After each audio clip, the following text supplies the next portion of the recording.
Good morning students. देखो बेटा अपना आज का चैप्टर जिहड़ा है इस आपां पढ़ रहे हैं गॉस लॉ। ठीक है जी। गॉस लॉ की है, गॉस साइंटिस्ट का नाम सी।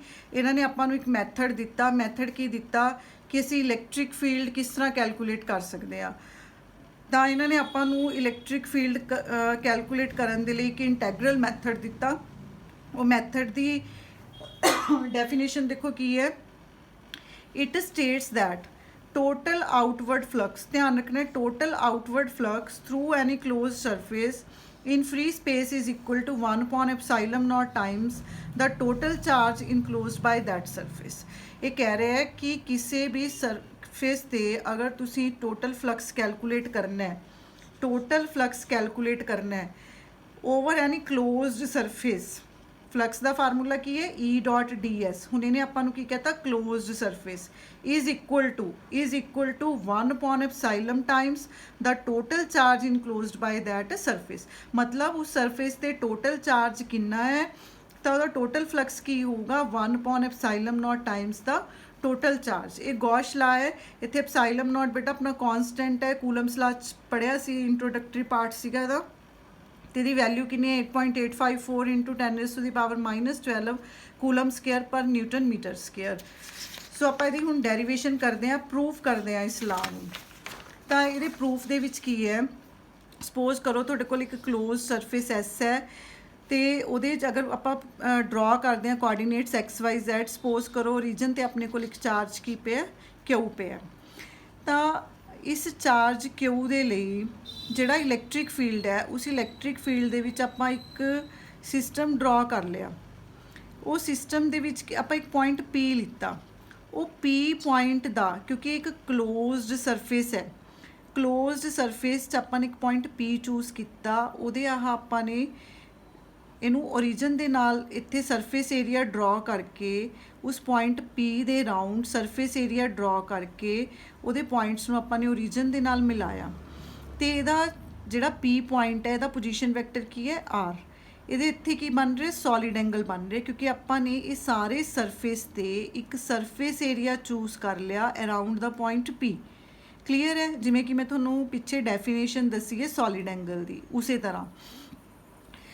तो ये पोजीशन वैक्टर जिहड़ा है R, अगर असी इस क्यू पॉइंट दे लई, क्यू चार्ज दे लई P पॉइंट ते इलैक्ट्रिक फील्ड देखिए तो इलैक्ट्रिक फील्ड की होगा। इलैक्ट्रिक फील्ड असी कैलकुलेट कर चुके हैं, क्यू आर वैक्टर 4πε0 r³। ये फार्मूला हुंदा इलैक्ट्रिक फील्ड का।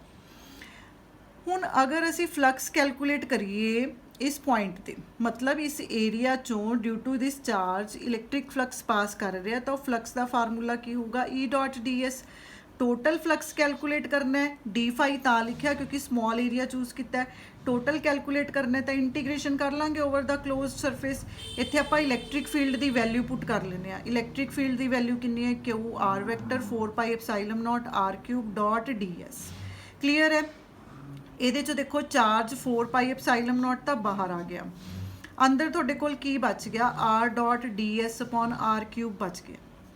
हूँ ये जो R dot d S upon r³ है ये सारा की है R dot d S upon r³। ये एक तरह का सॉलिड एंगल है। ये सॉलिड एंगल क्यों है, देखो R डॉट डी एस है, जे मैं डॉट रिमूव करा यदि तो R D S cos theta हो गया, एक आर दे नाल एक आर कैंसल हो गया। ठीक है, ये r² बन गया, मतलब ऊपर सरफेस एरिया अपॉन r² बन गया। यही मैं थोनू इत्थे डेफिनेशन दी सी surface area upon r²। Clear है। तो ये भी अपना सरफेस एरिया अपॉन r² ही बन गया। तो इन्हूं आपां सॉलिड एंगल लिख सकते हैं। तो ये सारी वैल्यू नूं R dot d S upon r³ नूं आपां ने की लिख लिया, सॉलिड एंगल लिख लिया। हुणे सॉलिड एंगल की जो असीं इंटीग्रेशन करांगे तो यह चार्ज 4πε0 ओमेगा, ये सिंबल नूं बोलते हैं बेटा ओमेगा बोलते हैं, चार्ज अपॉन 4πε0। हुणे ओमेगा की वैल्यू कितनी है, ये ओमेगा की वैल्यू 4π है क्योंकि चाहे स्फीयर है चाहे कोई क्लोज्ड सरफेस है वो कितना सॉलिड एंगल बनाता है अपने सेंटर पॉइंट ते 4π। ठीक है, 4π बनाता है तो 4π नाल 4π कैंसल हो गया, अपने कोल की बच गया चार्ज अपॉन एप्सिलॉन नॉट बच गया। इत्थों अपना गॉस लॉ प्रूव हो गया कि flux over the closed surface is equal to 1 upon epsilon naught times the total charge enclosed by that surface। ਹੁਣ ਦੇਖੋ ਨੈਕਸਟ ਬੇਟਾ ਇਹਦੀਆਂ ਐਪਲੀਕੇਸ਼ਨਸ ਨੇ ਗੌਸ਼ ਲਾ ਦੀਆਂ ਕਿ ਤੁਸੀਂ ਗੌਸ਼ ਲਾ ਨੂੰ ਯੂਜ਼ ਕਰਕੇ ਕਿਵੇਂ ਫਾਈਂਡ ਆਊਟ ਕਰੋਗੇ ਇਲੈਕਟ੍ਰਿਕ ਫੀਲਡ। ਹੁਣ ਇੱਥੇ ਇੱਕ ਚੀਜ਼ ਹੈ ਕਿ ਜਿਹੜਾ ਆਪਾਂ ਗੌਸ਼ ਲਾ ਪੜ੍ਹ ਰਹੇ ਹਾਂ, ਆਪਾਂ ਗੌਸ਼ ਲਾ ਕਿਹਦੇ ਲਈ ਪੜ੍ਹ ਰਹੇ ਹਾਂ, ਆਪਾਂ ਗੌਸ਼ ਲਾ ਪੜ੍ਹ ਰਹੇ ਹਾਂ ਓਵਰ ਦਾ ਕਲੋਜ਼ਡ ਸਰਫੇਸ। ਮਤਲਬ ਕਿ ਸਾਨੂੰ ਇਹ ਕੰਡੀਸ਼ਨ ਲੱਗ ਗਈ ਕਿ ਇੱਥੇ ਸਰਫੇਸ ਹੈ ਜਿਹੜਾ that must B closed. Means ਹੁਣ ਸਪੋਜ਼ ਕਰੋ ਕਿ ਇੱਕ ਲਾਈਨ ਹੈ, ਇੱਕ ਸਿੰਗਲ ਲਾਈਨ ਤੇ ਚਾਰਜ ਦੀ ਡਿਸਟ੍ਰੀਬਿਊਸ਼ਨ ਹੈ, ਤਾਂ ਇਹ ਤਾਂ ਇੱਕ ਲਾਈਨ ਤੇ ਚਾਰਜ ਦੀ ਡਿਸਟ੍ਰੀਬਿਊਸ਼ਨ ਹੈ ਤੇ ਇੱਕ ਓਪਨ ਸਰਫੇਸ ਹੋ ਗਿਆ। ਫਿਰ ਇਹਦੇ ਲਈ ਆਪਾਂ ਨੂੰ ਕੀ ਕਰਨਾ ਪਊਗਾ, ਇਹਦੇ ਲਈ ਆਪਾਂ ਨੂੰ ਇਹਦਾ ਹੀ ਸਿਮੈਟ੍ਰਿਕ ਕੋਈ ਨਾ ਕੋਈ ਗੌਸ਼ੀਅਨ ਸਰਫੇਸ ਚੂਜ਼ ਕਰਨਾ ਪਊਗਾ। ਠੀਕ ਹੈ, ਉਹਦੀ ਸ਼ੇਪ ਦੇ ਅਕੋਰਡਿੰਗ ਹੀ ਹੋਊਗਾ। ਜਿਵੇਂ ਇੱਕ ਲਾਈਨ ਹੈ, ਇੱਕ ਸਿਲੈਂਡਰੀਕਲ ਚੀਜ਼ ਦੀ ਤਰ੍ਹਾਂ ਹੈ, ਤਾਂ ਆਪਾਂ ਇਹਦੇ ਅਰਾਊਂਡ ਕੀ ਚੂਜ਼ ਕਰ ਲਾਂਗੇ, ਇੱਕ ਸਿਲੈਂਡਰੀਕਲ ਕਲੋਜ਼ਡ ਸਰਫੇਸ ਚੂਜ਼ ਕਰ ਲਾਂਗੇ ਤਾਂ ਕਿ ਆਪਾਂ ਇਸ ਲਾਈਨ ਚਾਰਜ ਤੇ ਆਪਣਾ ਜਿਹੜਾ ਗੌਸ਼ ਲਾ ਦਾ ਮੈਥਡ ਹੈ ਉਹਨੂੰ ਅਪਲਾਈ ਕਰ ਸਕੀਏ। ਤਾਂ ਕਹਿਣ ਦਾ ਮਤਲਬ ਗੌਸ਼ ਲਾ ਦੇ ਵਿੱਚ ਕੀ ਹੋਊਗਾ ਕਿ ਕੋਈ ਵੀ ਆਬਜੈਕਟ ਜਿਹਦੇ ਉੱਪਰ ਚਾਰਜ ਦੀ ਡਿਸਟ੍ਰੀਬਿਊਸ਼ਨ ਹੈ ਉਹਦੇ ਲਈ ਸਭ ਤੋਂ ਪਹਿਲਾਂ ਤੁਹਾਨੂੰ ਉਹਦਾ ਕੋਈ ਨਾ ਕੋਈ ਉਹਦੀ ਸ਼ੇਪ ਦੇ ਅਕੋਰਡਿੰਗ ਉਹਦੇ ਅਰਾਊਂਡ ਦਾ ਕਲੋਜ਼ਡ ਸਰਫੇਸ ਚੂਜ਼ ਕਰਨਾ ਪਊਗਾ। ਫਿਰ ਉਸ ਤੋਂ ਬਾਅਦ ਤੁਹਾਡੀਆਂ ਕੈਲਕੂਲੇਸ਼ਨਸ ਹੋਣਗੀਆਂ। ਕਲੀਅਰ ਹੈ? ਤਾਂ ਇਹ ਗੌਸ਼ ਲਾ ਸੀਗਾ। ਗੌਸ਼ ਲਾ ਦੀ ਬੇਟਾ ਜਰਨਲਾਈਜ਼ਡ ਫਾਰਮ ਹੈ, ਇੱਕ ਤੁਸੀਂ ਆਪਣੀ ਬੁੱਕ 'ਚੋਂ ਕਰਨੀ ਹੈ। ਉਹ ਜਰਨਲਾਈਜ਼ਡ ਫਾਰਮ ਦੇ ਵਿੱਚ ਕੀ ਹੈ ਕਿ ਮੀਨਸ ਜਿਵੇਂ ਇੱਕ ਕਲੋਜ਼ਡ ਸਰਫੇਸ ਪਿਆ, ਉਹਦੇ 'ਤੇ ਆ ਨੰਬਰ ਆਫ ਚਾਰਜਿਸ ਪਏ ਨੇ Q1 Q2 Q3 up to Qk। ਕੋਈ ਬਾਹਰ ਵੀ ਹੋ ਸਕਦੇ ਇਹਨਾਂ 'ਚੋਂ, ਮੰਨ ਲਓ 4th ਚਾਰਜ ਬਾਹਰ ਹੈ, 6th ਚਾਰਜ ਬਾਹਰ ਹੈ। ਤਾਂ ਇਹ ਸਾਰੇ ਚਾਰਜਿਸ ਕਰਕੇ ਟੋਟਲ ਜਿਹੜਾ ਫਲਕਸ ਹੈ ਉਹ ਕਿੰਨਾ ਹੋਊਗਾ। ਇੱਕ ਚੀਜ਼ ਧਿਆਨ ਰੱਖਣੀ ਹੈ ਕਿ ਜਿਹੜਾ ਗੌਸ਼ ਲਾ ਹੈ ਉਹ ਆਊਟਸਾਈਡ ਚਾਰਜਿਸ ਨੂੰ ਕੰਸੀਡਰ ਨਹੀਂ ਕਰਦਾ। ਆਊਟਸਾਈਡ ਚਾਰਜਿਸ ਕਰਕੇ ਜਿਹੜਾ ਫਲਕਸ ਹੋਊਗਾ ਉਹ 0 ਹੋਊਗਾ, ਸਿਰਫ ਇਨਸਾਈਡ ਚਾਰਜਿਸ ਕਰਕੇ ਆਪਾਂ ਇਹਨਾਂ ਨੂੰ ਪਲੱਸ ਕਰ ਸਕਦੇ ਹਾਂ। ਕਲੀਅਰ ਹੈ? ਸੋ ਇੱਥੇ ਗੌਸ਼ ਲਾ ਖਤਮ ਹੈ ਬੇਟਾ। ਅੱਗੇ ਨੈਕਸਟ ਜਿਹੜਾ ਟੌਪਿਕ ਹੈ ਉਹ ਮੈਂ ਤੁਹਾਨੂੰ ਬੁੱਕ 'ਚੋਂ ਹੀ ਕਰਵਾ ਰਹੀ ਹਾਂ, ਆਪਾਂ ਬੁੱਕ 'ਚੋਂ ਹੀ ਕਰ ਰਹੇ ਹਾਂ। ਛੋਟੀਆਂ ਛੋਟੀਆਂ ਡੈਰੀਵੇਸ਼ਨਸ ਨੇ ਬੇਸਡ ਅਪੋਨ ਗੌਸ਼ ਲਾ। ਜਿਸ ਤਰ੍ਹਾਂ ਫਸਟ ਜਿਹੜੀ ਇਹਦੀ ਐਪਲੀਕੇਸ਼ਨ ਹੈ that is electric field due to uniformly charged infinite wire. ਦੇਖੋ ਆਪਾਂ ਨੇ ਇਨਫਾਈਨਾਈਟ ਵਾਇਰ ਦੇ ਲਈ ਕੂਲਮਸ ਲਾ ਯੂਜ਼ ਕਰਕੇ ਵੀ ਇਲੈਕਟ੍ਰਿਕ ਫੀਲਡ ਫਾਈਂਡ ਆਊਟ ਕੀਤਾ, ਬਟ ਹੁਣ ਆਪਾਂ ਕੀ ਅਪਲਾਈ ਕਰ ਰਹੇ ਹਾਂ, ਗੌਸ਼ ਲਾ ਅਪਲਾਈ ਕਰ ਰਹੇ ਹਾਂ। ਤਾਂ ਉਸ ਗੌਸ਼ ਲਾ ਦੇ ਲਈ ਕੀ ਹੈ, ਕਿਉਂਕਿ ਇਨਫਾਈਨਾਈਟ ਵਾਇਰ ਤੇ ਚਾਰਜ ਦੀ ਡਿਸਟ੍ਰੀਬਿਊਸ਼ਨ ਹੈ, ਤਾਂ ਇੱਕ ਆਪਾਂ ਨੇ ਸਿਲੈਂਡਰੀਕਲ ਸਰਫੇਸ ਇਹਦੇ ਉੱਪਰ ਚੂਜ਼ ਕਰ ਲਿਆ।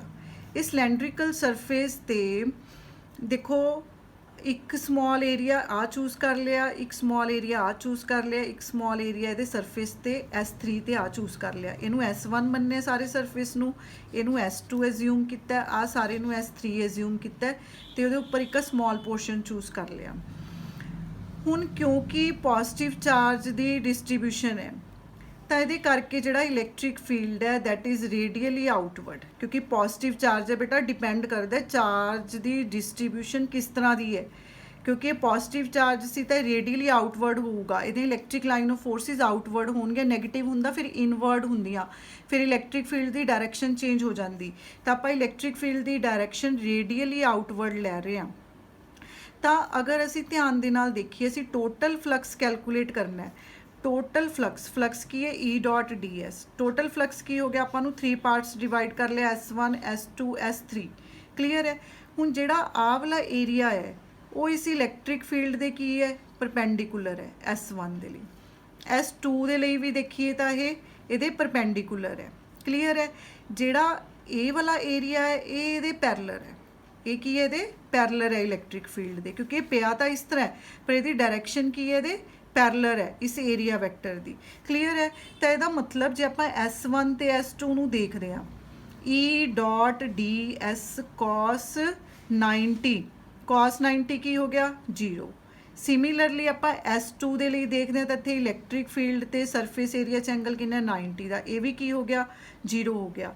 ਜੇ ਆਪਾਂ ਥਰਡ ਦੇ ਲਈ ਦੇਖਦੇ ਹਾਂ, ਇੱਥੇ ਇਹਨਾਂ ਦੋਨਾਂ ਦੀ ਡਾਇਰੈਕਸ਼ਨ ਕੀ ਹੈ, ਪੈਰਲਰ ਹੈ। ਤਾਂ ਪੈਰਲਰ ਦਾ ਮਤਲਬ ਹੈ ਕਿ ਇੱਥੇ ਫਿਰ E.ds cos 0 1 ਬਣ ਗਿਆ। ਕਲੀਅਰ ਹੈ? ਉਸ ਤੋਂ ਬਾਅਦ ਇੱਕ ਪੁਆਇੰਟ ਹੋਰ ਹੈ ਕਿ ਕਿਉਂਕਿ ਲਾਈਨ ਦੇ ਉੱਪਰ ਚਾਰਜ ਡਿਸਟ੍ਰੀਬਿਊਟਿਡ ਹੈ ਤਾਂ ਆਪਾਂ ਲੀਨੀਅਰ ਚਾਰਜ ਡੈਂਸਿਟੀ ਡਿਫਾਈਨ ਕੀਤੀ ਸੀ, ਲੈਮਡਾ ਆਪਾਂ ਨੇ ਡਿਫਾਈਨ ਕੀਤਾ ਸੀ ਚਾਰਜ ਅਪੋਨ ਲੈਂਥ। ਤਾਂ ਇੱਥੋਂ ਚਾਰਜ ਕੀ ਆ ਗਿਆ, ਨੈਟ ਚਾਰਜ ਕੀ ਆ ਗਿਆ, lambda into L। Further equation 'ਚ ਯੂਜ਼ ਕਰਾਂਗੇ ਆਪਾਂ। ਤਾਂ ਇਹ ਤਿੰਨ ਇੰਟੈਗਰਲ ਜਿਹੜੇ ਸੀ ਬੇਟਾ ਐਕਚੁਅਲੀ ਉਹ ਇੱਕ ਸਿੰਗਲ ਇੰਟੈਗਰਲ 'ਚ ਕਨਵਰਟ ਹੋ ਗਿਆ। ਤੁਹਾਡੇ ਕੋਲ ਸਿਰਫ ਇੱਕ ਆ ਇੰਟੈਗਰਲ ਬਚ ਗਿਆ। ਫਲਕਸ ਕੀ ਹੋ ਗਿਆ EdS4S3।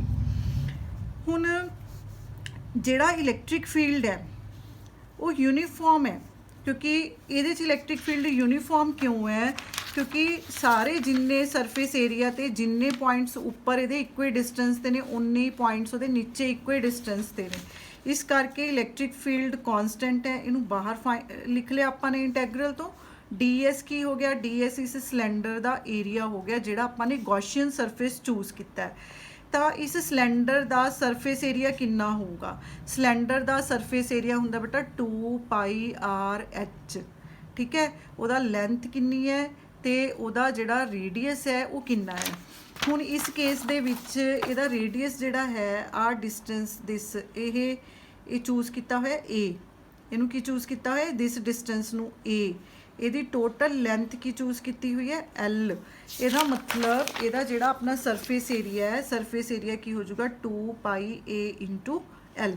ਕਲੀਅਰ ਹੈ? ਤਾਂ ਆਪਣਾ ਫਲਕਸ ਕੀ ਹੋ ਗਿਆ? ਫਲਕਸ ਕੀ ਹੋ ਗਿਆ ਆਪਣਾ? e ਐਜ਼ ਇਟ ਇਜ਼ ਪਿਆ। ds ਏਰੀਆ ਕਿੰਨਾ ਹੋ ਗਿਆ ਸਿਲੰਡਰ ਦਾ? 2πal। ਠੀਕ ਹੈ। ਦੇਖੋ ਹਲੇ ਤੱਕ ਆਪਾਂ ਨੇ ਕਿਤੇ ਵੀ ਗੌਸ਼ ਲਾ ਅਪਲਾਈ ਨਹੀਂ ਕੀਤਾ, ਪਰ ਹੁਣ ਆਪਾਂ ਗੌਸ਼ ਲਾ ਅਪਲਾਈ ਕਰਦੇ ਹਾਂ। ਗੌਸ਼ ਲਾ ਕੀ ਕਹਿੰਦਾ? ਗੌਸ਼ ਲਾ ਆਪਾਂ ਨੂੰ ਕਹਿੰਦਾ ਕਿ ਟੋਟਲ ਫਲਕਸ, ਇਹ ਆਪਾਂ ਟੋਟਲ ਫਲਕਸ ਕੱਢ ਲਿਆ, ਇਹ ਆਪਾਂ ਆਪਣੇ ਮੈਥਡ ਨਾਲ ਫਾਈਂਡ ਆਊਟ ਕਰ ਲਿਆ। Total flux is equal to ਕਾਹਦੇ ਇਕੁਅਲ ਹੈ? total flux is equal to 1/ε0 times the total charge enclosed by that surface। ਤਾਂ ਇਹ Q/ε0 ਦੇ ਬਰਾਬਰ ਹੋ ਗਿਆ। ਪਰ Q ਆਪਣਾ ਕੀ ਸੀ? ਚਾਰਜ ਕੀ ਸੀ? ਲੈਮਡਾ ਇਨਟੂ L ਸੀਗਾ। ਤਾਂ ਇੱਥੋਂ ਅਗਰ ਆਪਾਂ ਇਲੈਕਟ੍ਰਿਕ ਫੀਲਡ ਕੈਲਕੂਲੇਟ ਕਰਦੇ ਹਾਂ ਤਾਂ ਇਲੈਕਟ੍ਰਿਕ ਫੀਲਡ ਕੀ ਹੋ ਗਿਆ? L ਨਾਲ L ਕੈਂਸਲ ਹੋ ਗਿਆ, 2πa ਨੀਚੇ ਆ ਗਿਆ। ਤਾਂ ਇਲੈਕਟ੍ਰਿਕ ਫੀਲਡ ਕੀ ਆ ਗਿਆ? λ/2πε0 ਇਨਟੂ A ਬਣ ਗਿਆ।